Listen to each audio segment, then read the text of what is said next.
You're sounding good. For sure. Anyway, it's a nice day here in Australia. It's the morning time, it's Saturday. And it's just past 10 o'clock on Saturday morning. It's sunny, blue sky. It should get to be a very nice day. Anyway, Perry, back to you for one more, then I'll get back to Tom there in Tennessee. A6 Sugar Yankee. Sugar Yankee Whiskey. VK2 KPP, over. Roger, Terry. I'll make it short and sweet. Hope you and the family well. Have a great weekend and God bless. All right, a fun one for you all today. Today we're going to be looking at the Anytone AT-6666. Got to be careful. Make sure you add that fourth 6. This was actually recommended to me by one John Amodeo. Yeah, the executive producer of Last Man Standing.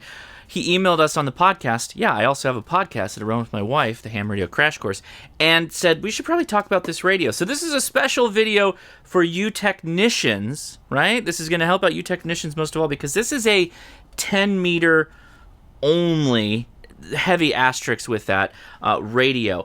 So this will do upper sideband, lower sideband, so single sideband, AM and FM on 10 meters. And there are power output differences depending on the mode of operation. On single sideband, you'll get an advertised 60 watts. I did not achieve that. I got somewhere between 60 and 40 watts. Do I know why? Not exactly. I found that when I ran off of batteries, I got 60 watts. Sometimes on my power supply I got 60 watts, but then sometimes I also got 40 watts.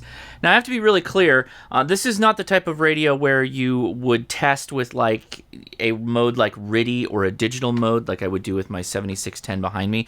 This is kind of a CB radio, which we'll talk about because I've got some controversy. I know people are already champing at the bit to talk about my thoughts on modified CB radios for ham radio. But this varies in its power output because when you're testing power output, you're literally like whistling into this radio to transmit to then send it into a dummy load like this. I appreciate that this is still an MFJ meter, but we're only getting about 45 watts output. Should be 60 on single sideband, but that's also probably because I'm whistling. I'm literally whistling to get power output. And what's kind of cool about this thing is it's like $260 off of Amazon. Yes, the link is in the description. It is an affiliate link. I'm getting a cut if you buy this. $260, it'll do 40 to 60 watts output on 10 meters. There is some monkey business to probably get it into CB. I'm not really going to talk about it that much. But what's the CB non-traversy that I'm dancing around a little bit? Well, earlier this year, I reviewed a radio that was touted as being a 10-meter radio, the QT40 by Radioddity. And I found and commented, kind of complained that it really was just a gussied up CB radio that could output, that could modulate on 10 meters really.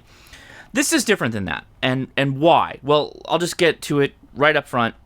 This has an actually workable VFO. It has a VFO dial. Yeah, it's clicky. That's the downside. But a workable VFO. And yes, you can click through the stages of your frequency setting and actually fine-tune or quickly scan through a large portion of the band relatively easily.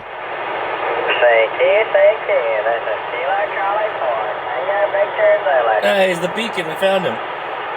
Kilo India 6, November Alpha Zulu. Whoa. Alpha Zulu, I can hear you in the great state of Georgia. QSL 59 here into Southern California. How's the copy? Okay, it ain't no 59, but I can hear you, 73. 73. Have a good one. So for technicians, this kind of has what you need. It's got single sideband. It does 10 meters, puts out 40 watts at least. Good. You could go do a POTA with this. You could just take it out and go do a 10-meter POTA. For all of you that may be asking, well, does this do repeaters for your general, more of your general operators? Will this do PL tones? Can you save memories? Yes, you can save frequencies. I have not found any information on any kind of PL tones, CTCSS tones. I probably owe you some context on this one. So, all right. So this is technically a repeater down south here on 10 meters, but it has a CTCSS tone of 107.2. Now, I tried to get into that function here by hitting menu, there's the F, and then clicking this. Now, option 3 should be CTCS if the optional CTCSS board is installed in this radio, which it is not. So if you want CTCS, you have to basically buy the Striker, which is a similar, CB radio. For CTCS, they make a drop-in module. It plugs in, you take the back off. I haven't tested this, but it's supposed to be $25. You can buy it on the website. Boom, you drop it in there, and you're good to go. The units I've seen online for the AT-6666 does not have the CTCS option. It does everything else. If everything else is 10 meters single sideband AM/FM with no screwing around, it will offset, so it will transmit in offset, which at least has that. But you can't do much with it, right? Because now, what are you offsetting to? It has to be a repeater that has no CTCS tone, which, good luck finding one of those. So that's the background. Maybe I'll buy the little drop-in module because I actually do have some 10-meter repeaters around here. Maybe we'll try that in the future. You guys tell me in the comments. Should I do that? For opening up a repeater so that you can actually operate on it. So keep that in mind. This is largely just a talking radio. That's it, single sideband. Yes, it does AM and FM, but at less power. Before I give you a quick little walk around on this radio over on the desk here, I want to mention 2 issues that I don't like about this radio. I already hit one. The clicky VFO is pain in the butt. The second is the design of this heatsink with the coax attachment here. The heatsink goes up and around the coax, so it's like a shroud. So if you look at the coax feed, it's like protected on 3 sides. And when you're trying to screw in the coax, it's incredibly difficult. Here's my recommendation. There are many companies that make these, but it basically has an SO239 connector on the end, and then like a friction PL239 that can shove and friction fit in, and then you can pull it out. It really fits in tight, right? So if you're planning on using this for like a Parks on the Air, where you're going to be connecting and disconnecting, I recommend these. I got this from Chameleon. There are other companies that make them, so if you are interested in getting them, go ahead and look them up.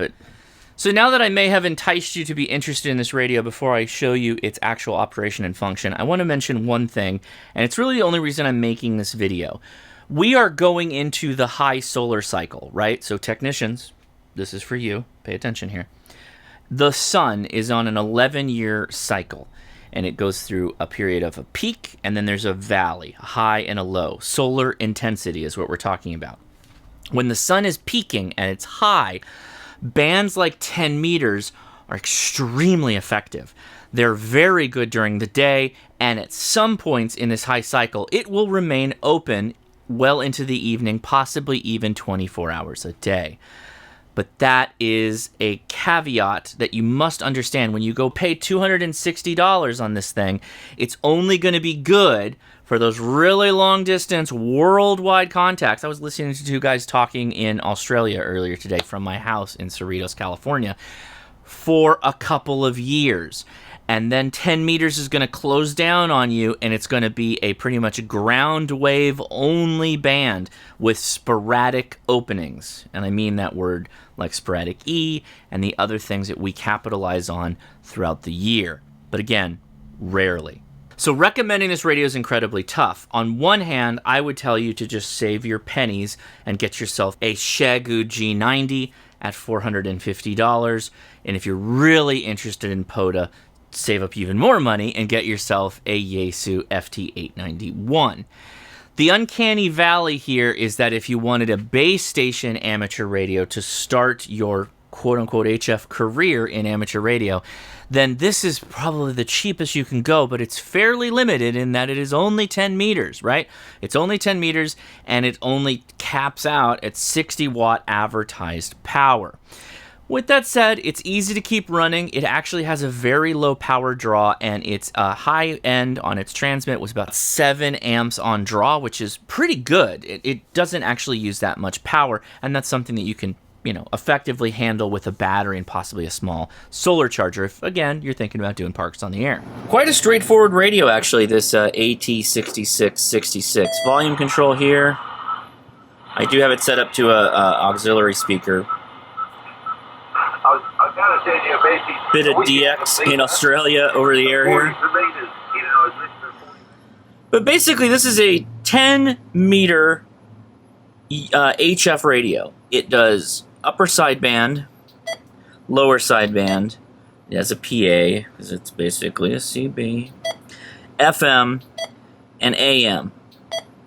Alright, so just in upper sideband here, the band button slides you up and down the band. That's what it's primarily doing. It's not getting you into CB or anything like that, although there is a couple of magic key presses you can do to make this go into CB. Anyway, let's just take it back to where I was at. Frequency just takes you into a channel mode where you can slide through. That's not what I'm interested in doing. I'm not interested in being in channel mode. I like the VFO option, which is where I'm at right there. Ooh, colors. I actually like green. We're going with green. Menu system is pretty straightforward. Let's turn beeps off. That's really annoying. The worst part about this radio is this VFO. This VFO is pretty ridiculous. It is a clicky VFO. That is absolutely obnoxious. You do have a VFO, though, and it takes up actually real estate on the screen, which makes it actually easy to use. However, this granularity is pretty low. So if you push it, you now will flash at different kilohertz or hertz cycles here. So go up, that's your next level, so we can use that to get a finer tune or a faster tune if you want. Go next, right? Let's go down, get all the way back down to 28,300, and then we can slide up from there. On a dummy load, I was able to get 60 out of it earlier. I don't know what's going on, but normally I get 60 out of this, so let me play with some things. Yeah, I do get a bit of a SWR meter here, though. Check this out.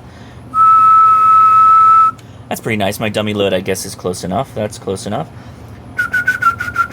Now, changing modes, you don't get the same power output, lower sideband. Going to be the same. PA, no, obviously. FM, 30. And AM, it's going to be even less, down to 10-ish. 10. Alright, I'm going to reset this. Hold on. I was doing 60, like, solid before this. Trying to get my DX. How am I going to get DX if I can't get 60 watts out of this bad boy? And for reference, power draw is about 0.35 amps on receive, which jumps up to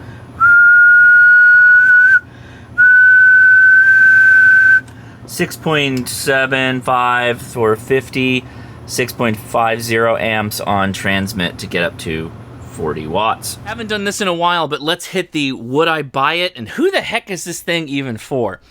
If I was a technician hard on money and I wanted to do parks on the air, particularly HF parks on the air, yes, I would probably buy this. Couple of reasons for that. It is cheap, right? It is cheap. It will allow you to build up kind of a POTA kit, if you will. You can get an inexpensive battery because this thing's not that intense on power draw. You can even get yourself like even a cheap Harbor Freight solar panel, right? Would you'd be able to integrate that into an everyman cheap kind of POTA setup. You can make your own antenna for parks on the air really, really easily and cheaply for 10 meters because 10 meters requires a shorter antenna than, say, 20 meters, for instance. And then if you get to a point where you start to outgrow the radio, well, it can go other places. You could be, I guess it could become a CB radio, but you could put it in a car, you could put it in a Go box, you could gift it to another technician. I actually think it's kind of cool that we're going into the high solar cycle. Gifting another technician a HF ham radio is going to be really, really awesome for these next 4 or 5 years, I'd say. So that's totally a cool thing to do. If you re-gifted it, it's $260. You probably got a relative you can hand it off to and get them maybe onto HF faster than they might normally have gotten there. Yeah, I would probably say it's a go that way. Because keep in mind, you do need to power this thing. It does need a power supply or a battery, so that needs to be factored into the cost of all of this. And of course, your coax, your feed line, right? And everything else that goes into it. I would love to hear your comments on the pretty actually surprising, better than I thought, and well recommended by John Amodeo. I really did find his recommendation there a really, really good one. In fact, I am so confident in this radio. It sounds pretty good, too, by the way. I'm going to take this out, and I'm going to do a Parks on the Air with just it, and we're going to see how it fares. Obviously, you know, it doesn't have a tuner. It doesn't have some other things that you might expect, but I already don't really use non-resonant antennas anyway, so hey, there you go. Thanks so much for watching, guys. Love to hear your comments in the fields below. That's how I know you liked the video. And if you have not, click subscribe. Please click that bell so you get notified when I go live, and I'll talk to you soon. 73.